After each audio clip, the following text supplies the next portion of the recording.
like nothing else on earth. And it was in Kalanga. But let's rewind to the start of the story. The physical job begins with the clearing of the 2.1 hectare site. It was built with a revolutionary construction technique, a bit like paper mache. Concrete was laid onto a balloon. The pumps are started and the air is driven in at pressure no greater than that needed to puff a cigarette. And within seconds, the inflation can be seen happening. After 3 days of inflation, the concrete set. They repeated the process to create 7 domes. Knocked holes in them for doors. Very quickly, they had an instant shopping centre with 35 stores. The high ceilings giving a feeling of relaxation and space so lacking in many modern projects of this size. It opened with great fanfare in 1979. Thanks to the imagination of Italian architect Dr. Dante Bini, Kalanga's been pushed into the space age. Local residents have been flocking here since it was recently completed, and it's now hoped that its futuristic design will bring Australian and overseas dollars here. Note the optimistic plaque, International Tourist Attraction.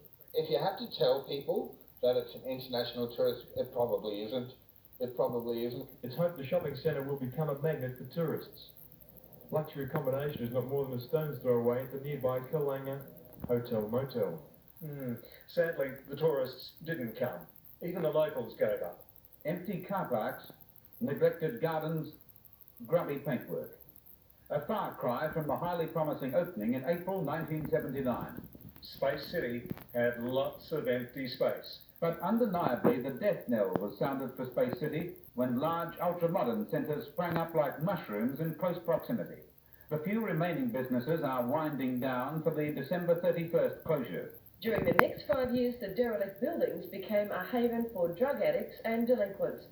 Today, relieved locals gathered to witness the demolition campaign they'd begun. Quick to build, quicker to demolish. Now the site's home to Kalanga Fair, a more down-to-earth shopping experience. But the Benny Shell style of construction lives on around the world.